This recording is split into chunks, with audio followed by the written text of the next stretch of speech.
Once again, Socialist MMA. Had a pretty crazy week last week. So, I was on Jimmy Dore. That was pretty crazy, wasn't it? Pretty crazy. Can't wait to go back on. Super trippy to actually be on a Jimmy Dore show. But Steph, Jimmy, great people. Big shout out to Steph. Steph Zimrama. Steph is just very sweet, very kind. So big shout out to them. Check out my appearance on the Jimmy Dore show. I think he posted like a few clips. Let me tweet this out so we can get some people in here.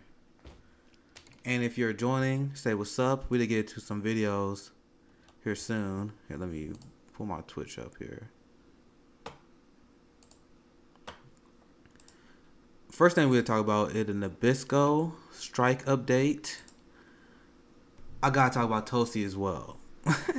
There was a lot of Tulsi fans that was livid when I was on the Vanguard, and when we talk about Tulsi, when she was on her Islamophobia nonsense, her useful idiot talking points for the imperialist machine, because that's what it is.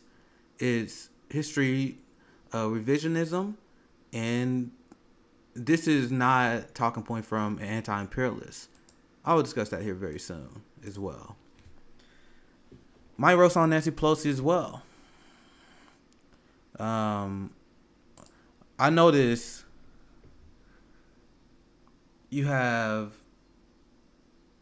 Nancy Pelosi, Joe Biden, and the Democratic Party. They keep saying they won a strong Republican Party. And I find that to be very shady and very suspect. Thank you for the follow. We got some new viewers in here. Thank you for the follow, DB1948. Appreciate that. I think I missed the last person, but my notification disappeared. Hold up. I'm going to give them a shout out as well. I am live on YouTube and Twitch. Watch whatever one you prefer. Either one is fine. If you guys want to support the show, the best way to do that is via Patreon, Social CMA. But first thing we're going to talk about is the worker strike update. We are living in an escalation of the class war.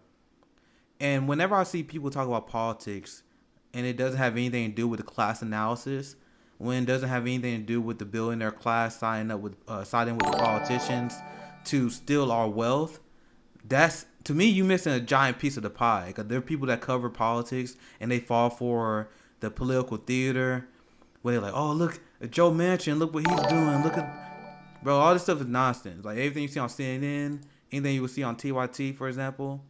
There we go. The one Ronin back in the house. Thank you for the subscription. We are back on Twitch. I'm sorry I haven't been that consistent. I have a fire article that is about to come out.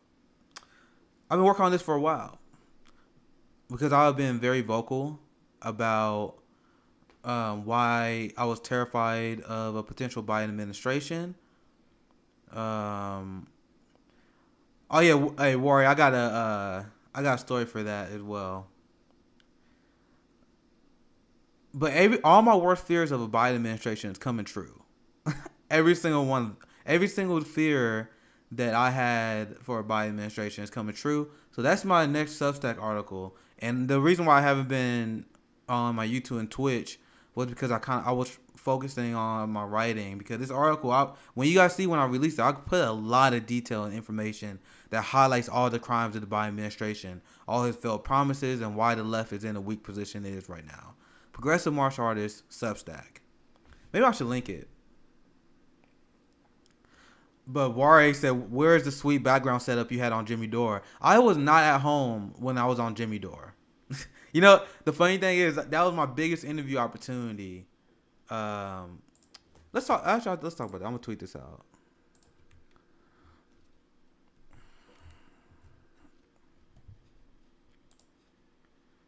I think that's fine. But I actually wasn't at home because I had my biggest show appearance when I was on Jimmy Dore last week. And of course, the internet in my house goes out. The internet in my house goes out literally about 2 hours before the show. Because we had outages here. We got a horrible infrastructure in place where I live. So we have rolling blackouts every once in a while, showing once again how America is not this high tech country that you think it is. The infrastructure in the black community and poor and disenfranchised communities is awful. The internet that we have here is awful. The internet they have in the Midwest and the South is pretty goddamn bad unless you live in a bourgeoisie suburbanite area. So that's just enough failing on infrastructure, and I'm a victim of that. So I'm like panicking. So I run to my mom's house, and I'm told her like, bro, this is a giant show that I'm about to be on, the Jimmy Dore show, and she let me record there. So I wish I had a nice house like my mom has. It's not nice. It's just lower middle class. But you guys saw the background there. Right now, I'm in my dining room. Yeah, QKR said, yeah, the internet goes out. How crazy is that? How crazy is that? They said Nick has a great opportunity. The internet goes out beforehand. Out of all the shows I have done, my internet could have went out at any time during those shows, and I would have been okay. I would have been fine. I could have canceled it, but bro, I'm not gonna cancel Jimmy Dore. We already got like 150 subs on Fred Hampton Leftists. After that, we only 500 subs away from Fred Hampton Leftists to 10,000 subscribers. Only 500 away. Considering that we was under 8,000 at the beginning of August, that's pretty intense, isn't it? But we have all my friends in the house. Rocco left this agenda. Big shout out. Giant shout out to Roxanne Marquez. Appreciate all the support you show towards the show. Yeah, QKR, we got all the homies in the house. So let's continue with the Nabisco worker strike update. So I'm gonna get ready for this segment, and I'll send a Twitter out. Actually, I'll tweet the YouTube version this time, because I want to do an update on the Nabisco worker strike. That's what we're gonna do now. Give me 1 second, I'm going to prepare the story, guys.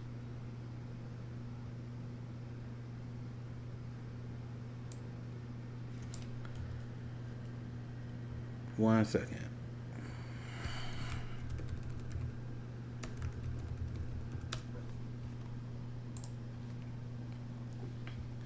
So, when I was on the Jimmy Dore show, the one Ronan said Nick helped get my ass in the streets, I am super happy to hear about that. Whenever someone tells me that my commentary spurred them to action, which I heard quite a few times, as someone who do not have a lot of resources, as someone who cannot travel because I'm poor, as someone who literally just have this laptop and a cheap mic and trying my best to make a change, if I can motivate people to go out and volunteer locally instead of donating to politicians, that's a giant win for me. So I'm glad that y'all out there in the streets. The number one goal of the left right now in the post-capitalist, the late-stage capitalism hellhole that we live right now, where you are expected to take starvation wages. You are expected to sacrifice your life in time that you normally would spend for your family making some rich asshole money. The 40-day work week is dead. All the worker rights that our ancestors fought for, it's dead. And it was a systematic destruction by trickle-down economics.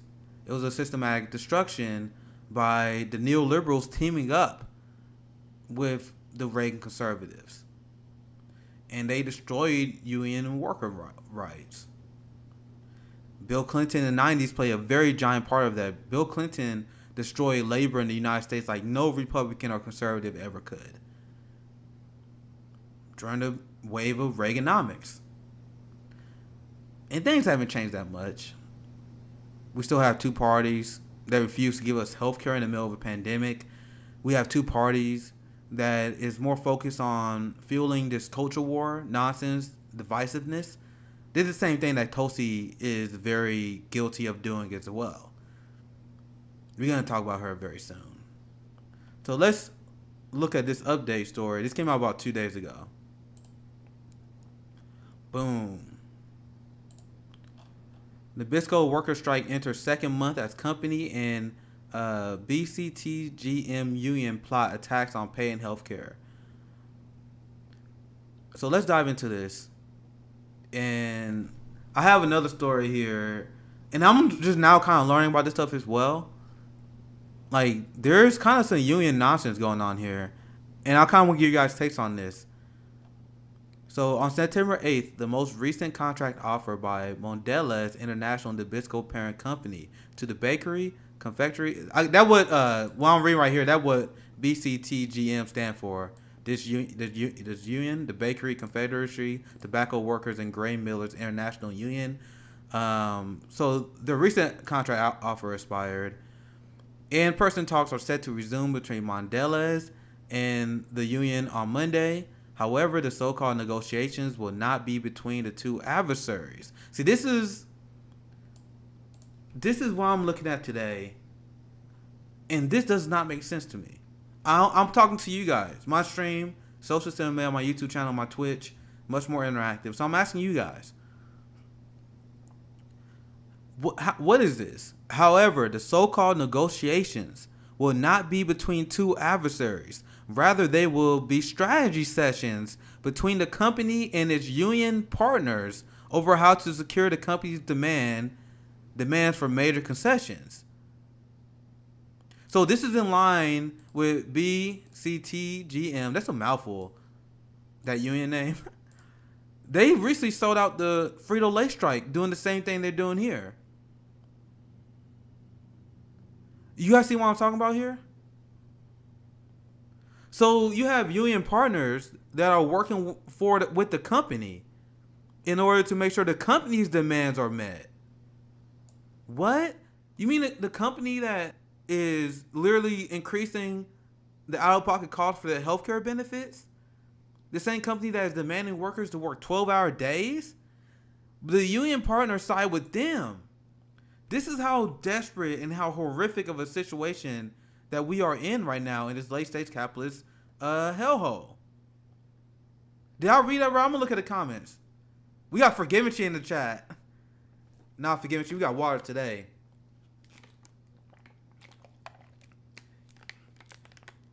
Support me on patreon.com.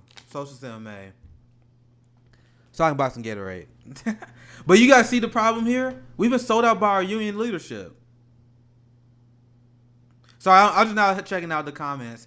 Didi's in the house. Shout out to Didi for giving Chi. Our foreign policy correspondent on Fred Hampton Leftist. Unofficially.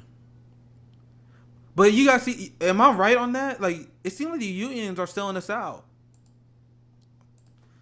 I'm going to tweet it out too.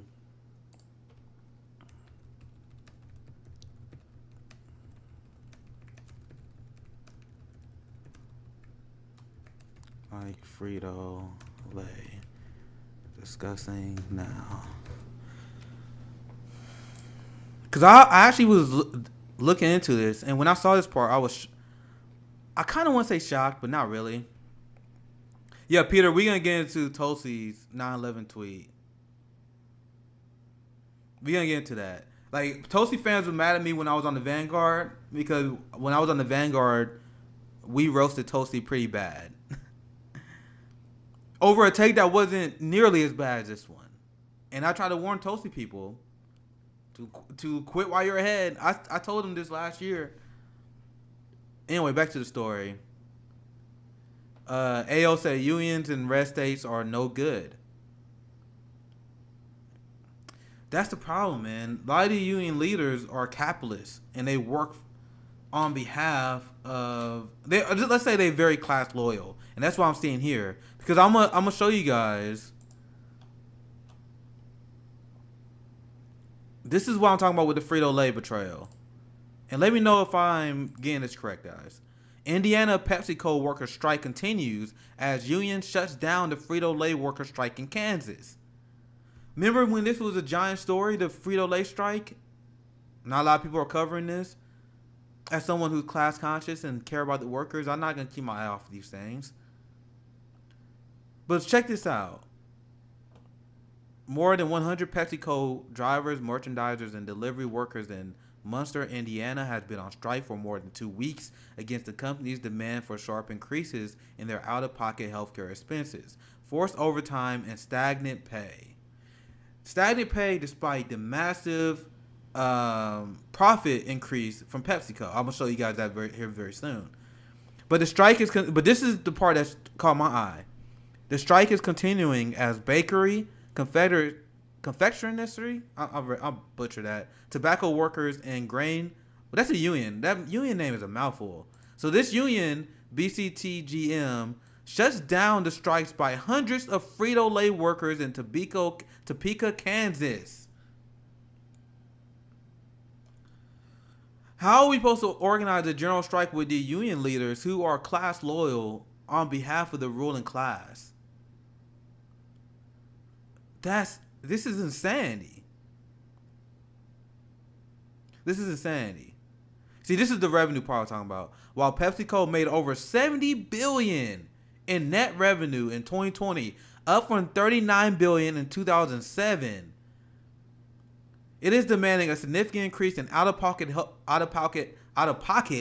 healthcare expenses from $14 a week to over $80 a week by 2025. It's just the ruling class and the capitalists stealing our wealth, stealing our surplus value. If you have a company that is driven by labor, the way PepsiCo and the factories and food developers they rely on, when you have your revenue increased this much by $39 billion in about 15 years, you should see a massive benefit from the workers because of this.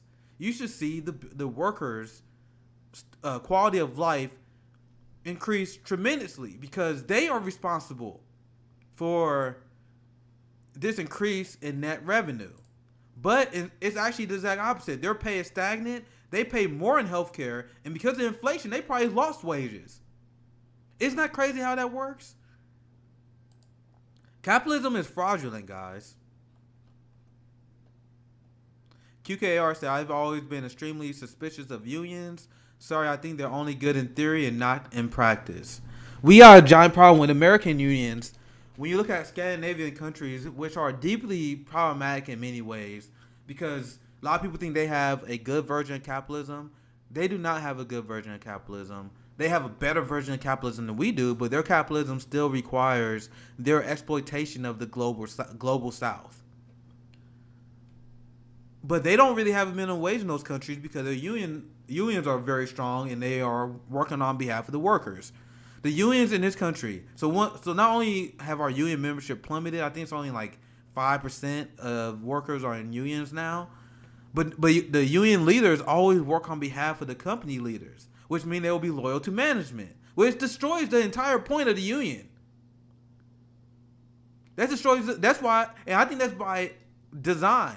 That's by design, because as QKR says, unions are good in theory, but if you have a shitty union that's pretty much just siphoning wealth from its workers through fees, but they don't work on their behalf.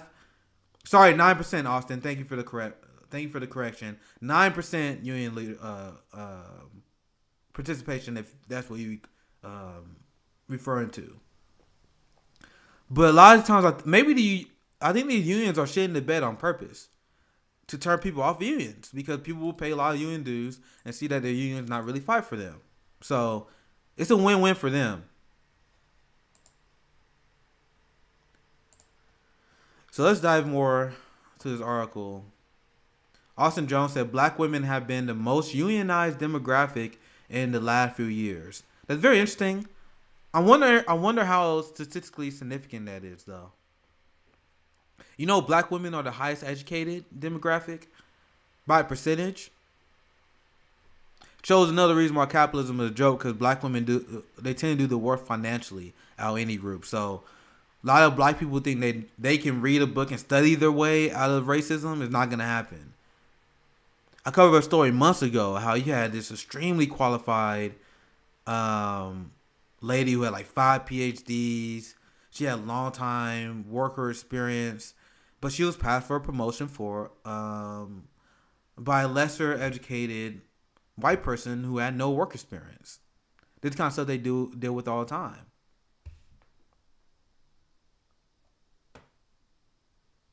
Yeah, Deborah said the democracy here is fraudulent too. Yep.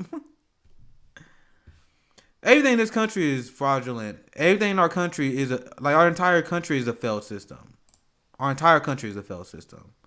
That's why I think the number one goal of the left right now should be in a nonstop. We should be nonstop organizing strikes. We should be taking our strikes. Taking our shots. The CIA left. The boutique left. This is the left that wants people to. They always advocate caution. They always say, you want to organize a general strike? Do you know how hard that is? What if it doesn't work? So, let's build awareness. You start one action in one movement, and that can spiral into other movements. For example, I think I like the end of damn war rallies that was happening this past weekend. The turnout wasn't amazing, but if we keep organizing these actions, we only can spread awareness, and that's what we need to do against the working class. The ruling class. So the October 15th general strike most likely won't accomplish much. I'm gonna be honest, but we need to light the fire and get people thinking about striking, and I think that could be a good way for them to do that. That's why we are holding the General Strike Summit afterwards, the second week of November, because there's a lot of questions, there's a lot of education that need to be had on how you actually go about having a general strike, how you afford your rent, how we actually get this done. So that's what we're gonna do, because we gotta start somewhere, and we start with education. We need to fight against the ruling class. Thank you, Didi. When you gonna jump on here, Didi, and talk about the DPRK with me? I'm like dying to go on a DPRK rant. I'm dying. I just need a little bit of guidance. Just need a little bit of guidance. One of these days on the International Leftist Coalition panels, I'm gonna go on a powerful DPRK rant.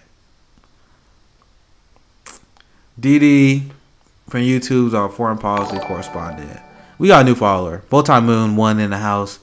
If you guys are liking the stream, please like, subscribe, support the Patreon, Social Cinema, also on Cash App and Venmo, Social Cinema. So yeah, let's get back to some more stories. Actually, I'm gonna get back to some more comments. Yeah, Austin Jones said exactly. Try and try again. This ain't no goddamn microwave. Oh, never trust none of these leftists that always say, "Oh, what we can't do this because what if it fails? Who cares, bro?" The whole point is raising awareness so we can have action. So these people that want to shut down all actions, you know, it's the people that was against the American for All marches. They are against the general strikes. These people are against every single action that is not spearheaded by the Justice Democrats and their politicians that they worship. So we should keep taking our shots over and over again until we hurt the ruling class, until we build class consciousness. Because things are getting so bad, it's only a matter of time before we have more and more people like, yeah, this shit sucks. This shit sucks.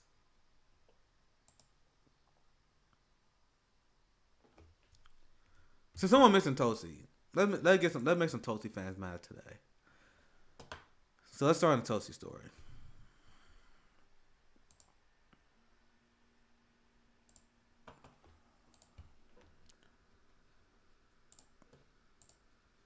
So I'm preparing to tell the story. 1 second, guys. My man Rome finally done with his commies corner, the longest Twitter space that probably ever happened on Twitter. This man Rome does not sleep. My man Rome doesn't sleep. He's all about the revolution.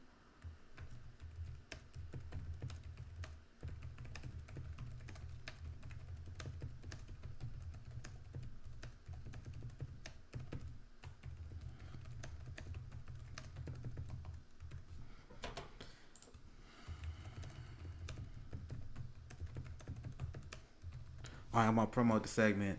Let's make some more Tulsi people mad. At this point, if you ain't dumb Tulsi, sorry. I'm sorry, I'm gonna piss you off. But who imagine worshiping politicians right now, September 2021. Imagine still putting politicians on the pedestal. Does not make any sense to me. And I used to like Tulsi.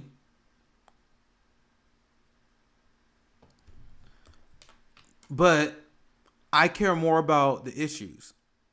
I care more about destroying our ruling class and debunking neoliberal talking points than I care about actual personalities and politicians.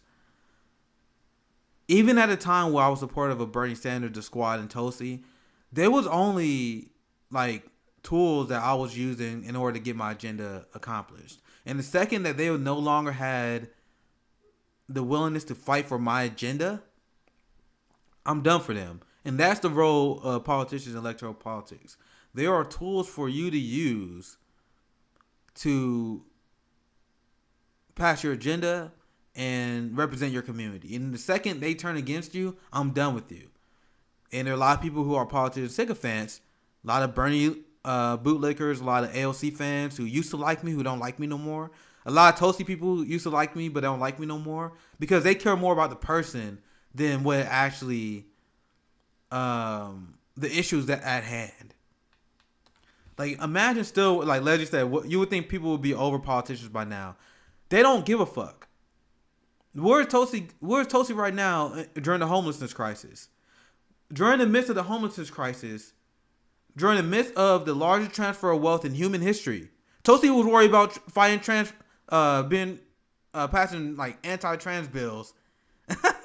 Like, you see how she engaged in culture war nonsense, and she backed down for her congressional position. She backed down for her position of power, so she can be a podcaster, so she can be a social media influencer on the right.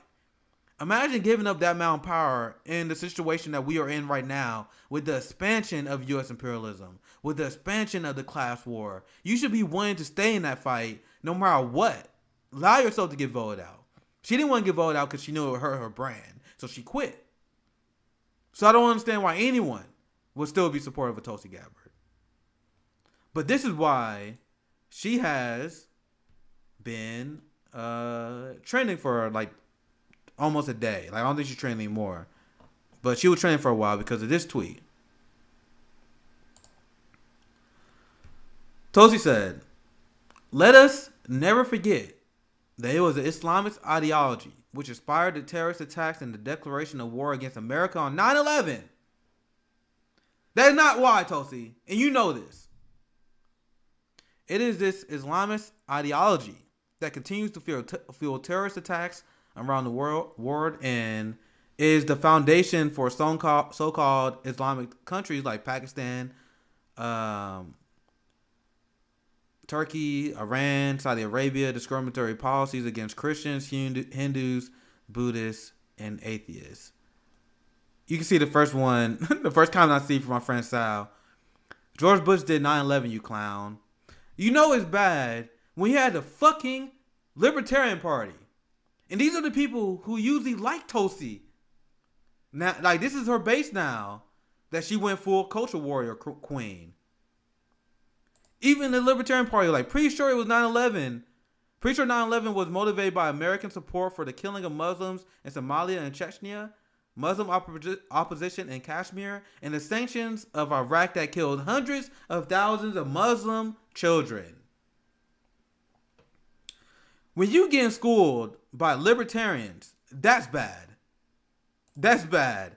When you allowing the right-wing, garbage-ass Libertarian Party school you on foreign policy, when you're supposed to be the foreign policy person, Imagine being that goddamn trash. And the thing is, she knows what she's doing. And this is why I saw on the Vanguard. And Tulsi fans was mad at me. But Tulsi is not this fucking freedom fighter you think she is. She's extremely politically calculating. And this is something I acknowledge as someone who used to like Tulsi. I used to think Tulsi was stood for what she thinks is right, no matter what. That's the brand that she built for herself. But no, she's actually very politically calculating. And I realized that the only reason, and this is what made me like Tulsi at first. I liked Tulsi at first because she stood up for Bernie Sanders against the Hillary Clinton machine. But that was, in hindsight, that was an amazing marketing opportunity for Tulsi Gabbard because it allowed her to get on the side of the Bernie Sanders and the progressive base. And she planned on riding that coattails in 2020. Bernie Sanders ran and ruined her plans. But now, because of a lot of missteps, a lot of the progressive Bernie army that used to be sympathetic to Tulsi Gabbard, for example, Emma Vigeland used to be used to like Tulsi, but she lost like the shit lib, social democrat people that used to like her. A lot of the like communists, hardcore leftists started to dislike Tulsi. So she made the political calculation that she can still keep some of her independent left-wing sycophants, but then she can pick up on the right-wingers who love her because she's kind of beautiful, and she wanted to stand up to the Hillary Clinton machine, which is why I don't give her a ton of props for doing that, because it benefits you as an anti-establishment figure to speak out against Hillary Clinton. That's good for you. So I'm supposed to give her props for that? Her standing up to Hillary Clinton helped her out, especially in the position that she was. So she made a calculation that she's going to get into the right-wing media sphere. And I was raising the flag because her rhetoric was awful. I remember she went on Dave Rubin's show. And she was pretty much backing up and agreeing with all Dave Rubin's right-wing talking points. Like, for example, on immigration. Compare that to Marianne Williamson's appearance when she was talking to Dave Rubin. When Marianne Williamson was talking to Dave Rubin, she was constantly shutting him down. Constantly pushing back, but Tulsi was just going along with all the bullshit. So when that interview dropped, that's when, like, around that time, I already started like back away from Tulsi. But after that interview, I was done. Cause I'm like, all right, like, if you're a leftist, if you're a progressive, if you want to go on Dave Rubin's show, if you want to go on Tucker Carlson's show, you better fucking come with a left perspective. But she didn't do that on Rubin, and now she's shamelessly trying to appeal to the right because she know a lot of her independent lefties are not gonna abandon her. If you don't believe me, look how politically calculating this is. Check this out.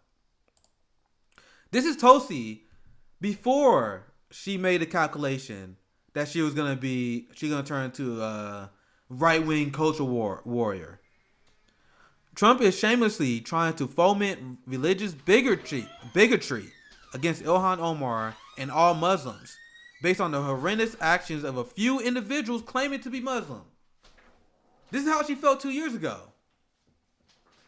Knows how to change now. Now it's the horrible Islamist ideology that's at fault. But now she's trying to win over Trump fans and right independent supporters, right? And then she says this is the very definition of religious bigotry. The same thing that she was just doing. And Trump is fomenting it for political gain. Dangerous and sad. So she knows what she is doing. Because she called out Donald Trump for doing the same exact damn thing. So I don't want to hear the idea that this is some sort of intellectual disagreement between me and Tulsi Gabbard. It's not. Because this tweet reveals that she knows exactly what she's doing. And she knows exactly the audience that she's trying to cultivate. And Tulsi learned from her mistake. Because I remember when she made this tweet, look at the ratio here. I don't know if you guys see it. 6,900 comments compared to 10,000 likes. And I remember seeing a ton of the right-wing Trumpers who like Tulsi was pretty upset with her for saying this. So I think Tulsi saw the backlash she got from the right wing when she actually stood for something, standing up against religious bigotry. So she calculated and said, okay, I can't do that again. Not only can I not do that again, I gotta go hard into the other direction. Politically calculating, intellectually bankrupt is Tulsi Gabbard. Now let's actually dive in why she's wrong. Why she's wrong. And as someone who I have watched talk about the crimes of the U.S. empire, she knows this shit that I'm about to break down right now. She said it's Islam that is responsible for fomenting terrorist attacks all over the world. The United States is the world's biggest terrorist threat. Do you know the United States used to kidnap innocent civilians and peasants from Afghanistan and Iraq, and they used to send them to Guantanamo Bay, and they used to annually rape men that was prisoners. They used to give them hypothermia by they used to like pin them against cold like steel floors, and a lot of people died because of hypothermia. But yeah, they had the worst torture. They used to force people to stay in compromising poses for hours. So our government is running a prisoner torture camp. We have killed millions of innocent civilians in the Middle East. Displaced even more, millions and millions of people. But Tulsi is singling out Islam? The same Wahhabi is that we funded and propped up in Saudi Arabia. We funded ISIS. We prop up Wahhabist Islam because we wanted to overthrow the leftist Soviet-backed regime in Afghanistan, for example. But she's talking about Islam. Why she's doing that? Because she want to appeal to a right-wing base now. It's the United States that is dominated by Judeo-Christian values that is killing people worldwide, that destabilized the entire global south, killed and tortured many people, countless people. No one is responsible for more death and destruction than the United States that is done under Christianity. The war on terror coming from George Bush and the Christian Taliban, they said George Bush said that he got a message from God to invade Iraq. Do you guys remember that? When George Bush was like, yo, God told us to invade Iraq. So this is done in the name of Christianity. All these people are diehard supporters of Israel, a giant part of this. And one of the reasons why they are committing a genocide of the Palestinian people is because they believe that's where Jesus is going to come back in the rapture. So they want to purge the Muslims, the dirty Muslims.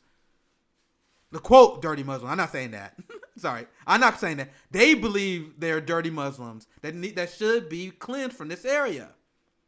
So there is not a bigger terrorist threat to this world right now than Judeo-Christian values. And that's you can't dispute that. Judeo-Christian values is what white Southerners were using to justify having black slaves. Because it's in the Bible. In the Bible, they justify slavery. So you have white slave owners, also in the global South as well, that will quote Christianity. And this is what they did in Brazil to Afro-Brazilians. But go ahead, talk about Islam. So the thing is, I'm not going to attack anyone on the religion because I think that's unnecessarily divisive. I'm just telling you guys the facts and why Tulsi is wrong. Tulsi is attacking Islam despite all the stuff that I just laid out with Christianity. Because as someone who is not religious, I'm an atheist. I don't think religion has anything to do with whether you're a good person or not. And this is where more of my religious followers may disagree with me. QKR said the Bible was written by management. Yeah, that's a whole nother conversation. You are 100% on point. But in my life experience, based on what I've seen, this is what led me to being non-religious. I see that if you are a good person, you are going to be a good person regardless. And if you are a bad person, you are going to be a bad person regardless. If you are a good person, religious good people say that their religion is why they're good. I disagree, but I'm not going to fight them on that. But then you have horrific people. You have the homophobes. You have the people who are super anti-Muslim. The people who are super anti-gay. They use their religion to justify why they are an asshole. Because their religion say they have to be an asshole. Their religion told them that gay people shouldn't get married. Their religion told them that they should kill apostates. And people who don't believe in their God. Which they did. They purged countless religions that we don't even know of because they burned libraries. They burned books. Once again, the whole idea that this is the right religion. No, this religion only alive right now because they killed every other religion. And to be fair, that's the same thing for Islam and for Judaism as well. All the major religions that is alive today, they mostly made their way because they killed countless and they committed genocide against other people with different religious beliefs. Right?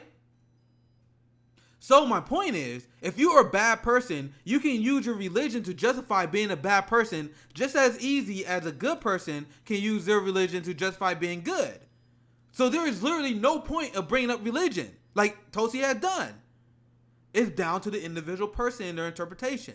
Now, as atheists, I'm like, why do people need this stuff? But that's not my question to ask. That everyone has to go down this hard route of life the way they want. And that's why I'm not fighting people on their beliefs, because we live in a capitalist hellhole state.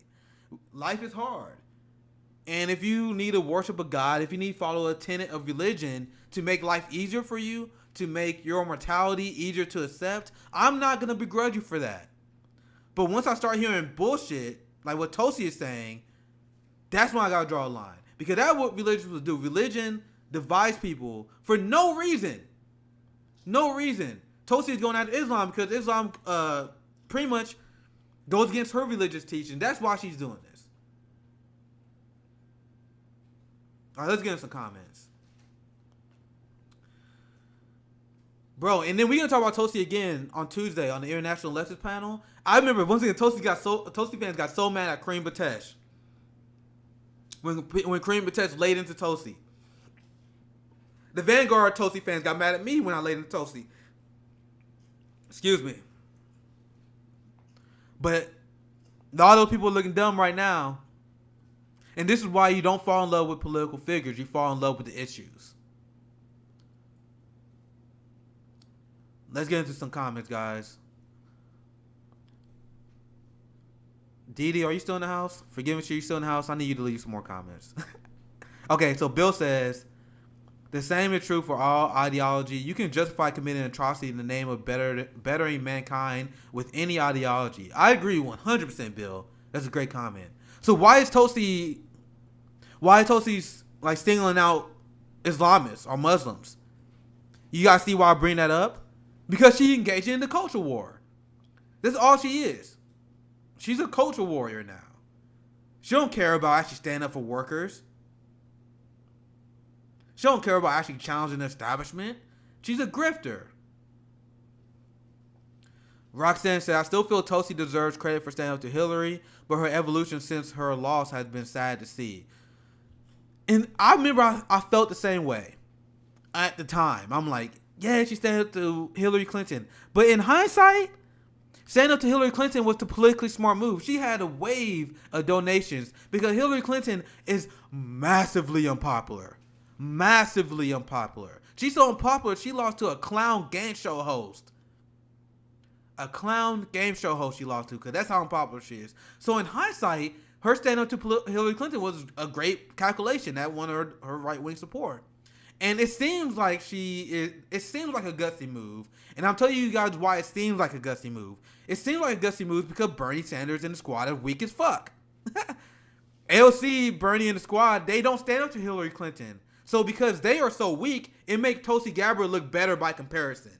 You guys see what I'm saying? So I don't think in her position standing up to Hillary Clinton is that brave. It just looked brave compared to the other progressive cowards. Who I wanted to call out as well. Because fuck politicians, fuck leaders. That's why that's why I stand. Fred and the leftists is a leaderless group. No leaders, no gods. That should be our philosophy. I laugh at people who still get mad at me. And like Roxanne, I understand your point as well. Like if you like, I was pleased when Tulsi stood to Hillary. Once again, it's good by comparison.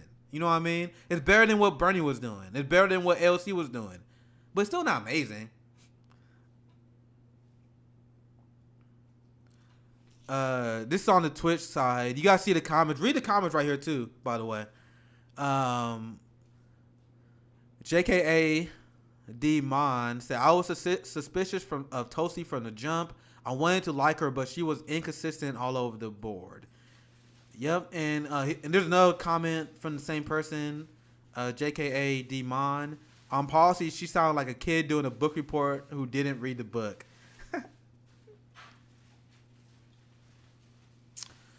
There was a lot of criticism of Tulsi that came from the Hillary Clinton on with her stands that I harshly rejected. But once again, I criticize everyone. If you're a member of the ruling class, if you're a member of Congress like Tulsi was, you're in the top 1% of 1% of privilege. So the idea that you're going to hold back and take it easy on the Congress people makes no sense. So I like Tulsi because anyone who stand up against the war machine, at least in the scope that she did more than most politicians. But with this comment, she's been a youthful idiot of the war machine. Maybe she always has. Because if you look at her comments of like, she still supported having military recruiters in schools. Like, how can you be anti-imperialist and still think that these military recruits should be able to manipulate and lie to poor people?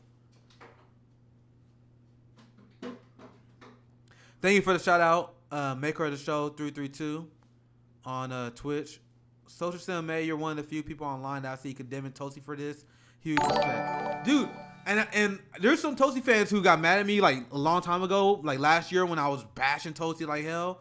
A lot of these people start following me again because they see I'm consistent. You know what's annoying is the people who like, oh, I'm gonna bash Tulsi all day, but then they defend Bernie Sanders and the AOC. Or the exact opposite. There are people who they defend Tulsi Gabbard like their life depends on it, but then they shit on AOC and Bernie all the time. It's like, bro, be consistent. I'm gonna shit on everyone who's part of the ruling class because they owe us. And people who do the exact opposite makes no sense to me. Didi's in the house. Didi, you talk on Rome's Corner. I'm gonna get you on call on one of these days. I'm gonna pressure you. I'm gonna put the peer pressure to get you on these shows one of these days. Deborah Logan, this is a great comment.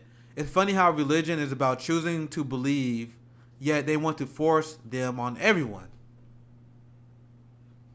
That is what I never understood. Actually, I do understand it looking at history, because religion is just another way for groups to maintain control over the populace. Once you realize that, you realize why you have mercenaries going around converting people. You understand why they wrote the Bible. They, meaning the manager of the church. A lot of people don't even know that a lot of people that follow Christianity, they wasn't even allowed to read the Bible for like the first few hundred years. Wasn't like in the 1400s, 1500s that they started to translate it from deep Latin. So a lot of people didn't even know what's in the religion they were following. They were using the religion as a way to control the masses. They're doing it now. They had to adjust with the freedom of information that we have now, but it's the same thing. You know the whole thing about not eating pork? And I found this extremely fascinating. I was watching some history podcast. I don't remember what it was. But the whole thing about not eating pork was because back then they didn't know how to prepare, in a lot of these villages, they didn't know how to prepare pork. They didn't know how to prepare pigs and all these kind of things and make it sanitary. So you had a lot of people that were eating pig and pork that was getting sick. So the churches, they said, oh, we're not allowed to eat pork or you get sick. And they thought that was God making them sick. No, they was getting sick because they didn't know how to prepare the fucking food. So they made up a religious scripture to get people to stop eating pork so they wouldn't get sick. This is what religion was about. It was a way for them to control the masses that didn't have access to information like we do. That's what the whole pork thing comes from. You can't wear two different type of cloths. What? There's so many examples like that in the Bible. It's like clearly had nothing to do with modern life. Anyway, I don't want to get on religious rant. I'm not trying to do that. But I hope you guys understand my point. Because it was QKR said earlier, the Bible was written by management.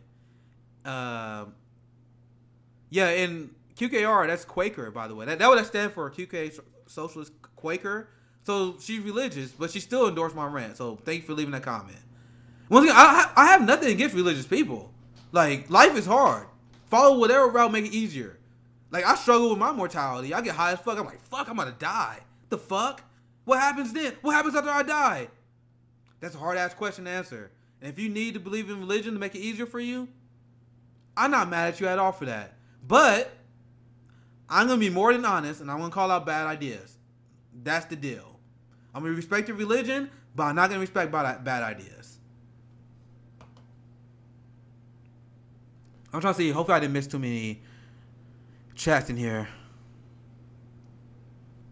So yeah, it's funny.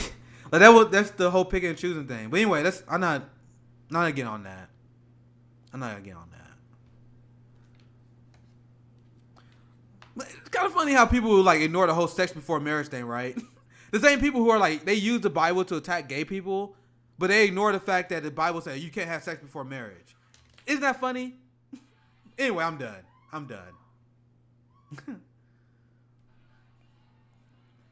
Maker of the show says, because Tulsi is a moody simp. I'm pretty sure that was regarding my Tulsi rant earlier. Deborah said Kareem is bae. Yeah, I love Kareem, man. We've been doing this show weekly. Bro, if you thought Kareem went hard on Tulsi last week, I was talking to Kareem earlier. We were talking about Tulsi's take. We're going to have an International Leftist Coalition panel this Tuesday night, like we always do.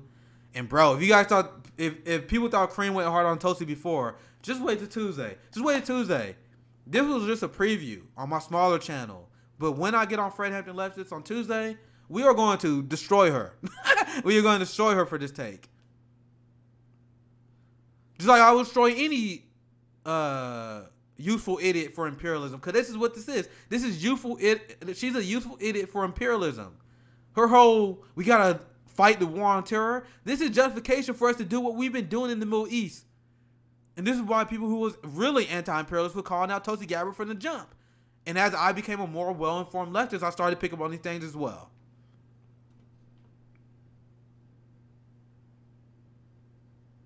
Leslie said, once I read about Tulsi's right-wing views on Islam, I was done with her. Check out her record in Hawaii. Good comment. Didi said, my good friend said, those people who are... Yeah, this is what I'm talking about with Tulsi and anyone who defend politicians. You know that these people who are like super hard on some politicians, then they soft at others. So Didi said those people are so annoying at those who shit on AOC but defend Tulsi with their goddamn life. I saw that all the damn time. This is why I was able to gain a following, because people saw that I was intellectually honest. I turned on Tulsi the same way I turned on Bernie, the same way I turned on AOC, the same way I turned on Barack Obama years ago. And the people who criticize, and these people who sound like great lefties, they criticize one politician, and then they come up with 1,000 excuses for the other. Like, why you get benefit of doubt for one person, not the other? These people are kind of hacks when they do that. He said, let's do a 48-hour marathon with you in Rome. Hell nah. That boy Rome is insane, bro. I think he pretty much did a 24-hour Communist Corner. We got a super chat on YouTube. Thank you for the super chat. I was trying to figure out how to pronounce it. I don't know how to say it. Esiolet? He said, I would love a FHL and Caleb Mopin discussion. That's like I got that recommendation a lot. So, Caleb Mopin. Oh, they follow me. That's cool. See, that's how you immediately win me over. Like I said, to be honest, I don't know this guy that much. Hopefully I'm not missing something. Maybe I'll see his work. I'll give him a follow back. But yeah, I want to see what kind of work he does, and I'll be happy to have him on. I got so many guest requests. There's no way I can keep up with it. So am I out of touch by not knowing who this guy is? I don't know a lot of personalities. I don't know personalities like well. I can tell you guys about the structural problems that are going on in the country, but once we talk about personalities, I'm like, who's that? I don't fucking know that guy. I'm going to pretty much get through the comments, and then I'll be back tomorrow, guys. I promise you guys, I'll be back tomorrow. If you enjoy the show, please support on Patreon, Social MMA. I appreciate the super chat. But But the best way to support me is through Cash App or Venmo. If you want to Cash App Socialist MMA, Venmo Socialist MMA as a donation, I am independent media. And it's very hard when you're a small independent media content creator. So if you enjoy this content, please help out because it's a hard time right now. Very hard to be a content creator right now. So thank you for the super chat. I always want to read super chat, but the best way to support is through Cash App, Venmo, or through my Patreon. So apparently he has a YouTube page. I'll check out his YouTube. How you guys enjoying the stream? Let me know how the stream is going. Because I am gonna be back on the channel much more. Big shout out to Quaker Socialist, by the way. Giant supporter of Hampton leftists in this show. So Bill Bradley said any ideology can be twisted and sinister ends. Yep, that'll pretty much be covering. The Bible is the allegorical farmer's almanac. Coming from Anthony. Sorry I butchered your comment. Maker of the show. They've been living great. Twitch comments. Social MMA, where did the phrase Judeo-Christian values even come from? I never heard of it before Ben Shapiro kept crying about it. Dude, that's a good question. I can Google it. Let's figure it out. Yeah, the right wing, they always use Judeo-Christian values as a way to prop up Christianity. And I stole it as a way to tear it down. Because you should not, once again, good people make religion good, but Judeo-Christian values is trash. Judeo-Christian values is how they justify slavery. Judeo-Christian values is how they justify genocide. Judeo-Christian values is how they justify the genocide against the Native Americans, the indigenous people. So if you want to be a good person, you can find many different ideologies to be a good person other than that trash ad. Well, anyway, sorry. I'm not going to bash you guys' ideology, but I can't hide how I feel sometimes. J. Cadmon said premarital sex is awesome. Actually, I agree. But why would you that? Is horrible advice. You guys understand the advice where they say you can't have sex before marriage? That's back when people used to get married at 12 and 14, and people used to procreate super early because they used to die. These things that used to come from these old religious texts are outdated. The idea that you would wait until marriage before you have sex, that's the dumbest shit I ever heard in my life. What if you guys are not sexually compatible? What if you guys have different kinks? Then you just sign into a legal agreement for someone you're not even compatible with. You also will sign up into this legal agreement just so you can have sex. Be young and dumb, 17, 18-year-old, we gotta get married. Mostly because you're fucking horny. Anyway, that doesn't make sense for 1,000 different reasons. I remember when I was a kid, back when I tried to be religious, they told me that shit. I'm like, what? That's dumb. I was a kid and I knew that was dumb. But anyway, you guys are making me go on religious rants today. You guys are making me do it. Peter said, you're preaching to the choir about religion, so keep going. Yeah, I'm sure most people on the left are not religious, but I do know some religious leftists. And I promise you guys, I do not try to offend people. But I gotta be honest. I'm not trying to offend religious people. And in my real life, I don't attack people for their religious beliefs at all. A large percentage of my family are religious. Because as I said earlier, if you need religion to make your way through life, that's fine. But we gotta have a realistic and honest discussion about these ideas. And I'm sorry if that upsets you, but I can't hold back legit history about when I say how religion was used to justify all the acts of humanity. That's something that I think that you gotta come to grip with. If you are a Catholic, for example, and the Catholic Church was running a sex ring of kids, and there was priests that they used to fly and relocate to different areas across the world so they wasn't held accountable for their sex crimes. The Catholic Church was famous for doing this in South America, where you have priests that was rape and molest kids, and then whenever the government would start going after them, the church would just fly them to a different location. It was systematic, done by the Pope. So if you're a Catholic, that's something that you gotta reconcile with. I don't care what anyone says.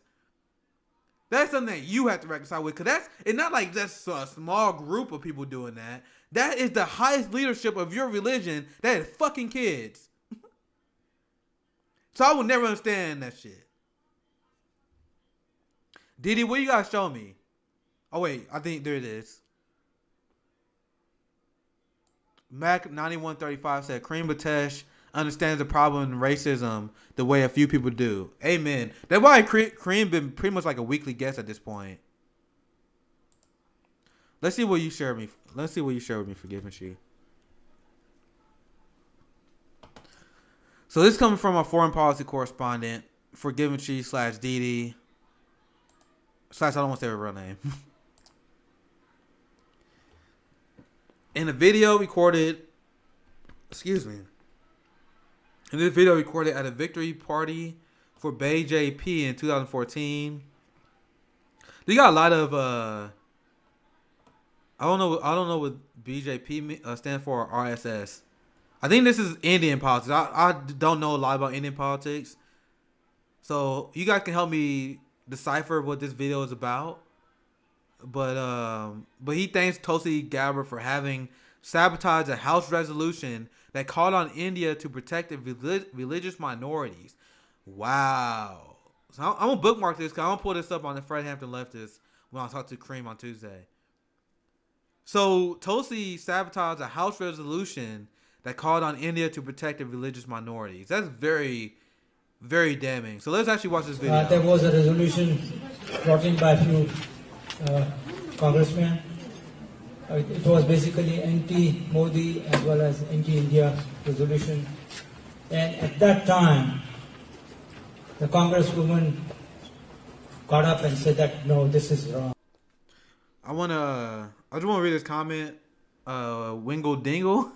Any religion, including patriarchy, is something that I will strongly resist. Yeah, that's not, like, there's just so many things I saw like that turned me away from religion. When I saw the black church was fighting against the right for gay people to get married, I'm like, what? You know what I mean? The patriarchy, as you explained earlier. But good comment. Let's continue this video. We are interfering in the internal affairs of India. And that's why this resolution should not be passed. So you can see that's what she has been doing for us. So that's the video in a nutshell. I'm not trying to make fun. I just can't really understand this guy. Maybe I just can't really understand what he's saying. But anyway, what for Givenchy shared with us in a nutshell that she's not an ally. She's not an ally. Socialism, if you stream regularly on Twitch, you can get big. You need to collab with other Twitch political streamers too. Y'all need to be more consistent on the channel. I will be. I'll be back on tomorrow. I'm gonna try to do it every day. I'm gonna try, but I took a break because I was trying to finish my article. But I don't want to make any promises. But I'll be back tomorrow. I'm gonna try to do this much more often. But I always say that. But stuff always come up, man. Life is hard, man. That's why if you guys want to see more of this stuff, supporting the show, Patreon, direct donations on Cash App or Venmo, even for like $5, that helps because this stuff is hard to maintain. It's a lot of work to do research into these streams. So, but I do appreciate your support, and I'll be on Twitch much more often. Maker of the show 332. Big shout out to you, my friend. Didi / Forgiven, she said the Nick / Forgiven she duo will be a dream team. It's already a dream team. We just gotta get you on stream one day. I was listening to you on Rome's Corner, and every time I literally be on Rome's Corner, I just want to see what Didi had to say. To be honest, there was some guy this morning on Rome's Corner. I was like, bro, shut up, bro. Come on, shut up. I don't think he's watching. I'm not gonna say any names, but I was like, bro, shut up, man. We need more Didi. We need more rants on the DPRK. We gonna have me and Forgiven Chi. We are gonna have a DPRK dedicated stream. So you better not turn the show off, Didi, because I just announced it, and I'm peer pressure you to do it. So the Caleb Maupin dude apparently had a debate with Vosh. And he hates Vosh. Okay, I like the guy already. Anyone who opposes the bread tubers, like Vosh, TYT Majority Report, and they outflanked them to the left, I'm interested in that. Doesn't this remind you of the old days? Back in the day of me on my old Twitch and YouTube. I'm trying to bring this back because Fred Hampton Leftists is blowing up. Fred Hampton Leftists is legit. I may be back on Jimmy Dore soon. So I have like my super serious, deeply serious channel and lane. This is the one where I can talk to my friends a little bit more. I can read the chat. I might even cover some MMA. I might even cover some martial arts more on this page. Because we have Nick Diaz versus Robbie Lawler. So yeah, I'm gonna do some MMA coverage on this stream here soon. But friend Leftists, make sure you guys subscribe to that too. I'm sure you guys have. I got like 3 times more subscribers on friend Leftists than I do on this channel. So Nick, let's go 48 hours straight. Let's blow Rome out of the water. Bro, I'm gonna need some weed. I'm gonna need some Powerade. We gotta get Trina. On there too. We gotta get Trina on stream with us. We gotta have a stream with all the home. We need a stream with you, Forgivechi, that is, Rome, Trina. Hell, let's throw RJ in here and let's get RJ to say some problematic shit on this stream. And I want to have Quaker Socialist on too. Quaker Socialist.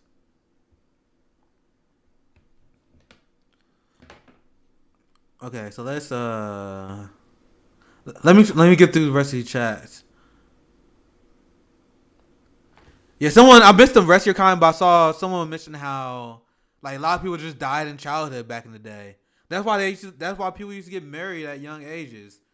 That's why you used to have adults that used to breed with like 12-year-old women. Isn't that what the Prophet Muhammad used to do?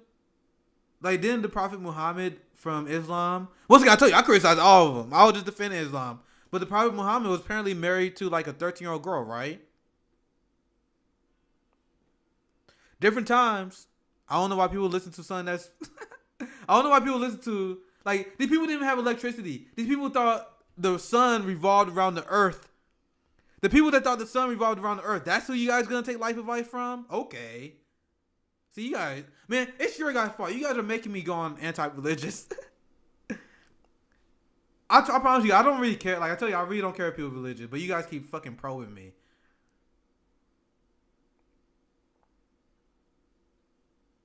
Damn, I just missed. Like, the thing is, when I read my comments, some of these comments expire sometimes. So, I'm sorry, Kaker. I missed your comment on sexuality and religion. If you want to copy and paste your comment that you left earlier, I missed it. I was literally just about to read it and disappeared. Bill Bradley, thank you for the shout out. The International Roundtable is always great. Love our foreign policy conversations. Those are my favorite ones. Like, the International Leftist Coalition panels are my favorite shows to do. Like, having like guests like Jimmy Dore on and stuff is great. But there's like a lot of... I don't know. I don't like those guest conversations are fun, but I just love like those big roundtables or whatever.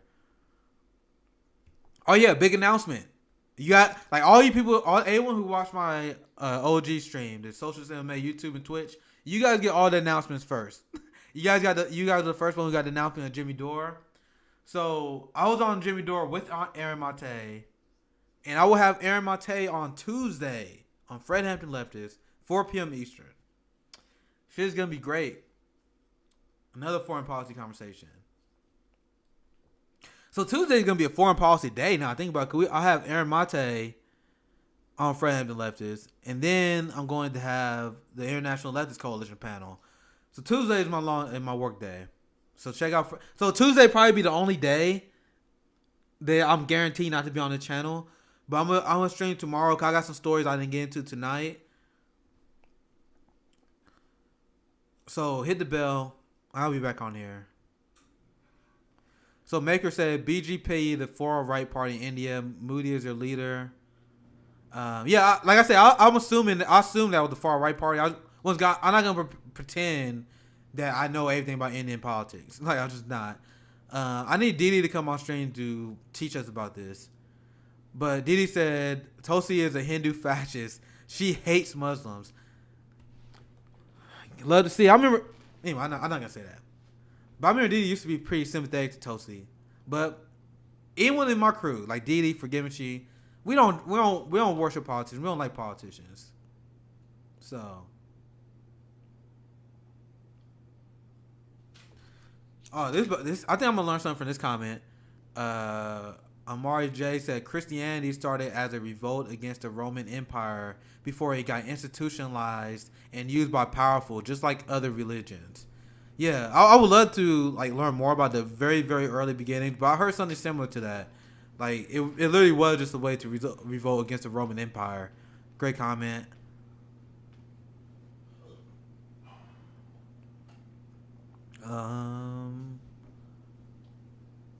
Roxanne said, I went to church for years. They said it was about communication with God, but it was usually about controlling people. Yep. Like, most people who become non-religious, they realize that too. Like, bro, you ain't about to fucking tell me to have sex before marriage. Fuck you talking about. Sorry. Ramsey said, when you side with religious extremists, you're done for me. Okay, nice.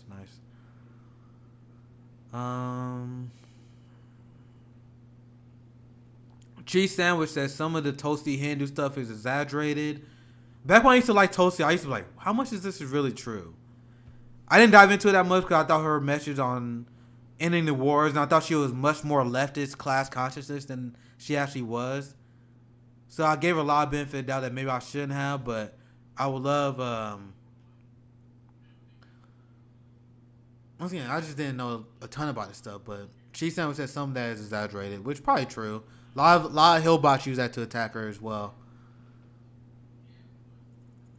Mac said, where can we go to watch Unholy Rome's Corner? You gotta go on Twitch. Twitter. You gotta go on Twitter, and you gotta be on the mobile app, and you have to follow Rome on Twitter. If you do that, you have access to the Rome comedy corners. I jump on there sometimes, but I already talk too damn much as it is. Like, those corners are good for people on Twitter to discuss ideas, but I already fucking talk too damn much as it is, so.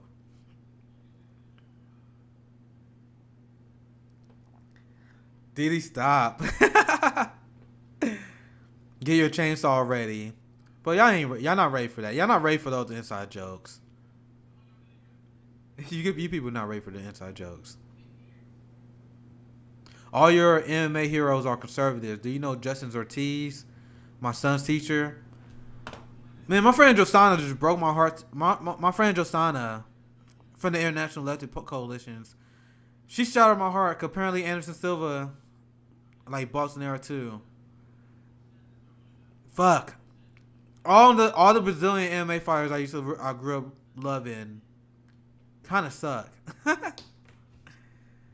Once again, no heroes, no gods. That's my lifestyle. I don't worship celebrities. I don't worship politicians. Fuck that shit. I worship the proletariat. My neighbors. That's who we worship. Worship and have extreme love for your neighbors. That is the message of the Socialist MMA show.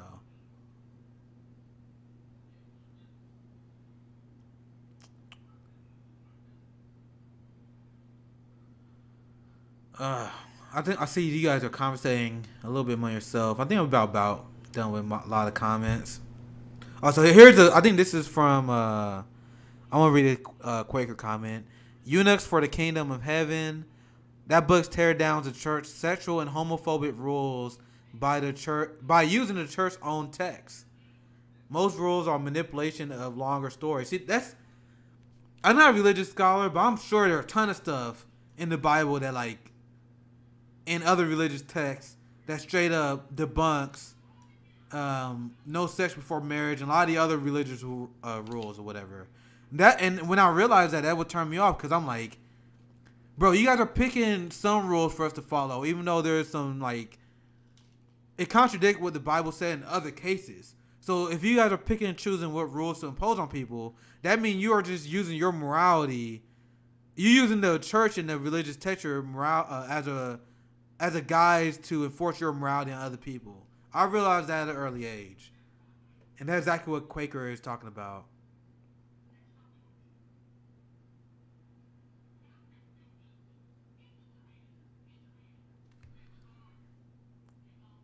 So I think it was a good stream. Check me out tomorrow. I got a few more stories that we can cover. We're gonna dive into. Damn, I'm gonna do this police story tomorrow because I would really want to dive in. Tomorrow I'll be covering how the LAPD has been. See, I might edit this title. 'Cause I know I'll probably talk about it on YouTube, but we didn't get to that story. The LAPD was targeting leftist protesters, and they are gathering social media information from lefties, and pretty much everyone they arrest, they are taking their information. So this is a giant violation of civil liberties that we are seeing more and more from this expansion of the police state. So I am going to cover that story tomorrow, even though I was planning on covering it today. I ran out of time. Thank you everyone for leaving great comments, and thank you all for engaging with me. I know I haven't been too consistent on this channel. At this point, I've been doing it about once a week, but I'm gonna try to do this much more often. I'll be back on here tomorrow. 'Cause I really want to cover the police and the police state stealing our rights away. So if you guys want to hear more news from a leftist, Marxist-Leninist perspective, for someone who actually analyzes the class war, foreign policy, and state violence, I try to dodge all like the drama you see a lot of bread tubers focus on, so it's harder to get clicks.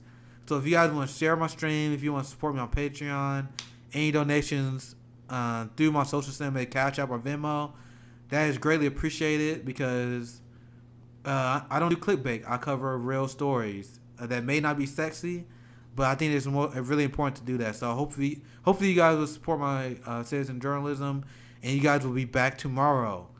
I tell you, I will be back tomorrow, Monday evening. Check out Nerdologics on Fred Hampton Leftist with Jackie and Meg. They usually go live around the afternoons, around 4 p.m. Eastern. But I'll be back on my channel late at night to cover the police state continuing to strip away our rights. Thank you guys for watching. This is Social Cinema. Sign out. Take care, guys.